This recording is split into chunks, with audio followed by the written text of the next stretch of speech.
Hey, everybody, it's Barry Kleiman, and back here today to discuss the second of LinkedIn's 26 most asked interview questions. According to LinkedIn, the question, what's your greatest strength, is the question that's asked, well, more than any of the other 26, other than the one we talked about yesterday, which was tell me about yourself. So, all of these questions, you've all heard them before. And I just want to go over a little bit of structure for you and to, I mean, really the main reason I'm doing this is we all are going to have our own answers to this, of course. I'm not here telling anybody what they should say about themselves, other than to be honest, and their greatest strength, and of course the dreaded greatest weakness, which will be next one tomorrow. But it's to urge, push, uh, uh, beg you to understand the structure of what it is you're doing when you walk into an interview. You're presenting yourself as a brand, and I talk about this quite a bit. To me, the truth is a brand, and I don't see that said in very many places. I certainly wrote about it in the book that I wrote.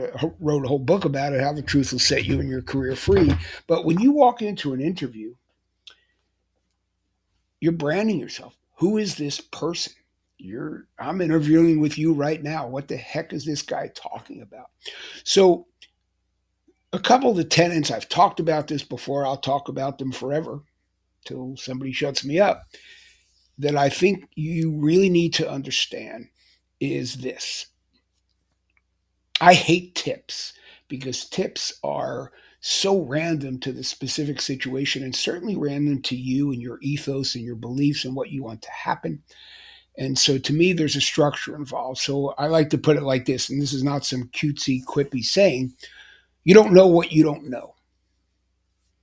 You don't know what the interview is looking for. You don't. You could do research, and that really, really helps. But some people you'll meet in interview process, you may not have been able to research. He or she may be a pinch hitter.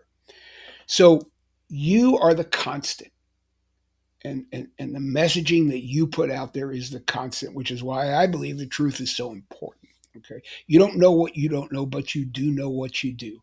That's the cornerstone of the structure that I urge all my private clients to take on. I'm urging you here right now, and I'm of course not charging you a nickel for it. You know what you know, so take that and use it. Tell the truth about it. Okay, what you do know, whether or not the person agrees with you or is in sync with that truth, that's a little bit out of your control. Yeah. The reason that restaurants have big old menus is some people like chocolate, some people like vanilla, some people like steak, vegetarian. You can't guess, so you've got to be you. Okay, and again, it's important. It's really, really important to do it. You have to have a process. Okay, and the other graphic I posted the other day, and you can go back and look, and maybe I'll post it again here, is what I call the four questions, and they will really help you build a structure about yourself. The questions are not for me to answer; they're for you to answer. The questions are, what do you want to happen? And I think you could use this whether you're going out to dinner tonight, cooking dinner, or certainly for your interviews. Why do you want it to happen? Do you want it for yourself, or do you want it to please somebody else? That's a slippery slope, right? Because if you're trying to please somebody else and it's not what you want, you're going to wind up with what you don't want. Dangerous. Recipe for disaster more often than not. But that's the way so many people approach interviews. I don't want you to do that. I want you to have this foundational you, and we'll put it out there in ways, and that's what all this series is about. We'll put it out there in ways to hope that you're compelling and you're consistent. I say this often. If the worst thing, sometimes you go through gauntlet style interviews, right? You interview 7 people in the same company. If the worst thing they say about you is, he said that same thing to me, that's not a bad thing because you have consistency, what I called in this book consistent authenticity. You got to be you. Again, you don't know what you don't know, but you do know what you do. So you have to be able to express that in ways that are, of course, compelling, in ways that are clear, in ways that are honest, and reflect who you are. So when you come to these questions, which sometimes seem like trick questions, and often they are, and everybody, well, if I better say this, and he says that, that's what the tips are about. I'm telling you one more time, don't go there. So today's question is, what's your greatest strength? This might shock you, but honestly, my greatest strength is a listener and a communicator. I could never teach math. I'm a horrible speller.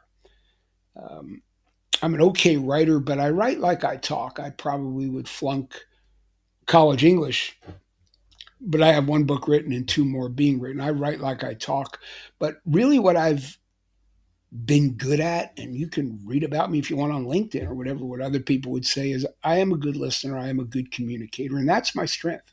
There's so much I can't do, and I get that. And it's clear. So if somebody is looking for me to come in and,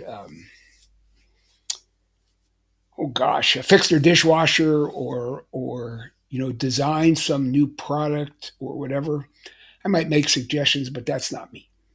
Okay, my ability, again, my strengths come with the ability to listen and communicate. And even though, like I said, I know I talk a lot, but I really am a good listener, and that's it. You don't need to believe me. It doesn't matter. That's still who I am and still what I believe are my strengths. So that's what I would say when I walk into an interview. And I would caution you before I end this video here now, you know, you know that this question is coming in some way, shape, or form. Again, it's the second of LinkedIn's 26 most asked interview questions. I don't know how many questions filter through LinkedIn's artificial intelligence, but it's a lot, right? This is the second one. So I think they said, I'll put up a graphic that 900,000 people were interested in a response to this. I believe it could be even higher. The point is, you know, this question is coming. So, very simply, what is your greatest strength? That's the question. What I would say beyond that is, and we'll get into this more, but anytime you give an answer in an interview, I would always suggest a follow up of 3 words. Well, it's more than that. Let me tell you why. I guess that's 5. Let me tell you why. Let me tell you why I say that. When you make a claim, when you make a comment about yourself, if you can support it with a why, with a story, story could be a short story, just like I told you. I know I talk a lot, but I'm a really good listener. Feel free to check me out on LinkedIn, etc. That's my story, and I'm sticking to it, and it's honest. So when you give these answers, and again, some of these you know they're going to come at you. So prepare yourself. Be honest. You don't know what you don't know, but you do know what you do. And so make sure that what you know is out there in a way that sounds compelling and forthright and has some energy to it, pardon me, and enthusiasm to it. At some point, you kind of can't worry about the person on the other side of the desk. They're either going to like you or not like you. They either had a fight with their significant other that morning or not. Right? They either just had a bad call with someone or not. You can't predict the behavior from the other side, which brings me to the last thing I spoke about the other day and will continue to speak about, which is the 4 agreements. Don't take this stuff personally. If you're honest and you're giving the best, most well reasoned, forthright response you can and provide a story to it and provide some energy with it, and it's who you really are, you know, that's what you can do in interviews. And to be the same person all the time, consistent authenticity, will serve you well over time. Nothing's going to work all the time. You could hate me right now, and I get it. This is still who I am. And I hope you appreciate it. Not necessarily appreciate me, but appreciate the message. You got to be you. Otherwise, you're going to wind up, uh, what do they say, building a house you don't want to live in. So, anyway, that's it. Think about your greatest strength. You know the question's coming. Tell the interview what it is. Build a little bit of a story around it. And remember, you don't know what you don't know, but you do know what you do. Don't take any of this personally, and make sure you have some structure. What do you want to happen? Why do you want it to happen? What's the next best action you're going to take to make it happen? And when are you going to take that action? It's a great way to frame all of your stories and your mind. Okay. Hope this helps everybody. Have a great day. This is Barry Kleiman.